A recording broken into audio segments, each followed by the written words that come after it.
Truck lorry আর পাচ্ছেন না। কারণ ট্রাক লরি পাচ্ছেন না, এই জন্য বাংলাদেশে এখন কেউ আর 5 টনি 10 টনি গাড়ি ব্যবহার করেন না।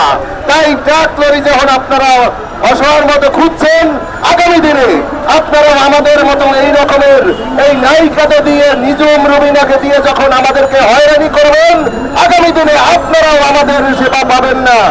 আমাদেরকে সমাধান করতে কোনো ঝামেলা নেই। এখানে আমরা প্রতিবাদ জানাই যাচ্ছি। কিসের ঝামেলা? কে ঝামেলা করবে? আমাদের তাহলে আমাদের ভাইকে মুক্তি করে দেওয়া হোক। কিসের ঝামেলা? কোথায় যাই আমাদের দুঃখের কথা বলবো? ফেলে গেলে বলে মামলারি জামিন করান, জামিনে গেলে বলে এই দ্বারা সেই দ্বারা আরো কোর্ট অপেক্ষা করতে হবে। কিসের ঝামেলা? আপনারা এখানে আপনারা প্রতিবাদ জানাইতে আসছেন। যদি ভয় নিয়ে প্রতিবাদ জানাইতে আসেন, আপনারা ঝামেলার জন্য যদি চিন্তা করেন, তাহলে কোন রকমেরই আপনারা প্রতিবাদ করে এই রকিকে মুক্ত করতে পারবেন না। মুক্ত করতে হলে ঝামেলাবিহীন আমরা ঐক্যবদ্ধ আন্দোলন করে তুলব। আগামী দিনে যদি আমাদের এই রকিকে সসম্মানে 16 তারিখের কোর্টে যদি জামিন না হয় এবং বেকসুর খেলার চাচ্ছি আমরা, তার এই জায়গায় আপনারা দেশের মানুষ ডিজিটালি আমরা না হয় মূর্খ সুরক্ষ, বাংলাদেশের মানুষ সবাই কিন্তু ডিজিটাল বুঝেন, ওই আইনজীবীরাও ডিজিটাল বুঝেন। তাহলে কেমন করে অ্যাপের ভিতরে থেকে একটা অভিজ্ঞিত চালককে কিভাবে নিপীড়ন করে এইভাবে যে তাকে অপহরণ করার মামলা নেয়? এদেশে যারা আমাদের থানায় যারা চাকরি করেন এবং যারা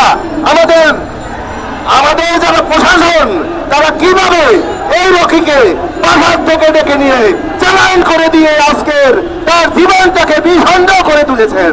আবার বলতেন অসুবিধা আছে, বেশ করে আজকের সারাদিন থাকবো, প্রয়োজনে রুবিনার বাড়ি আমরা ঘেরাও করবো, কে আমাদেরকে উপকারে আসবেন আজকের কথা দিবেন। আমরা বারবার রাস্তায় আসতে পারবো না, আমাদের পরিবার আছে। আজকের এই রকির পরিবার অসহায় দিন যাপন করছে।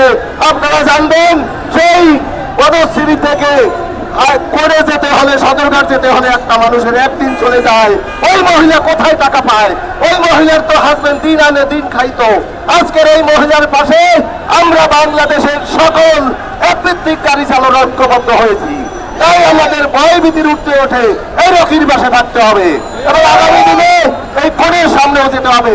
তাই আজকের এই কোর্ট থেকে আমি আজকের এই মানববন্ধন থেকে ঘোষণা করতে চাই, 16 তারিখে আমরা এখানে যারা যারা উপস্থিত আছেন তারা সবাই করে উপস্থিত হবেন।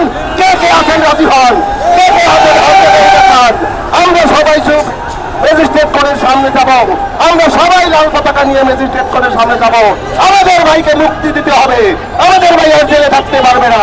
আর আমাদের ভাই যদি দোষী সাব্যস্ত হয়, তাহলে এই দোষী সাব্যস্ত করে তাকে সাজা দিয়ে দেওয়া হোক।